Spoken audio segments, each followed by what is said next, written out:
When you're bored, do you find yourself subconsciously scrolling on TikTok or other social media apps? Then once you end up checking the time, you realise that you've just wasted an hour on random videos that you can't even remember. Don't lie and say you don't, because we all do sometimes. Now I know what you're thinking, Oh, but I'm bored and I have nothing better to do. well, I'm going to tell you 6 things that you can do when you're bored at home, which are actually productive. So next time you say you've got nothing to do, you can think back to this. I'm going to split this into 3 sections, which are physical, mental, and financial. So number 1 in your physical is to clean your room or your most used space, but not in a boring way. We're actually going to try something different. So figure out how long it usually takes to clean your room. Let's say 1 hour. Now cut that time in half and set a timer. Try to finish cleaning your room before the end of the timer. You can play some music or a podcast, but try to clean your room in the time given. By giving yourself much less time, you increase the motivation to do it. You avoid getting distracted, for example checking your phone, which means better time management. And it makes the process more fun because now you put your brain to use instead of being sluggish with it. Once you're done, you'll feel accomplished if you finish before the timer. The reward is that you get a clean room or workspace. Now this is important because you are a product of your environment. So having a clean space can mean more productivity, efficiency, and motivation. If my space is unorganized, dirty, that will rub off on me. I'll feel less motivated to get things done and just keep procrastinating. Number 2 is to go for a walk. I know this sounds cliche, but let me explain for a second. I want you to walk out your front door and go somewhere that you've never been before, or at least not for a long time. Again, you can put on your headphones, listen to some music, or a podcast, which I recommend. Instead of just sort of mindlessly walking, start interacting with things. So if you see some flat ground, do some push-ups on it.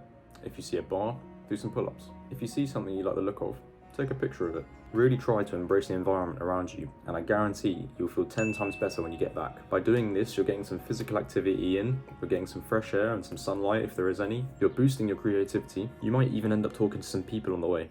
Now the first one for mental is learning another language. You might think this sounds boring, but there's multiple benefits such as meeting new people, boosting your memory, even reduce risk of age-related diseases such as dementia. It can also increase your earning potential, and there are studies to back this. You'll be able to communicate with people from overseas without the need for a translator. To make this easier, you'll need to download some sort of learning app.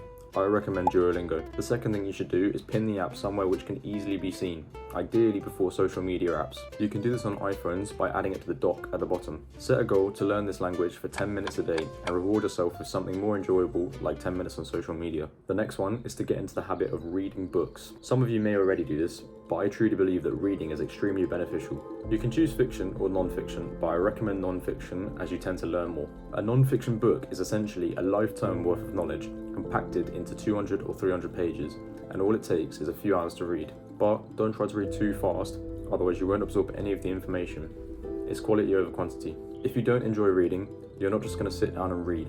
So if you're someone who doesn't, I suggest reading only the most recommended chapters. Some of the benefits to reading are time away from screens, reduced stress, vocabulary expansion, and improved concentration. Obviously I can't give lots of different books, but a few educational ones are Atomic Habits, Can't Hurt Me, and The Daily Laws.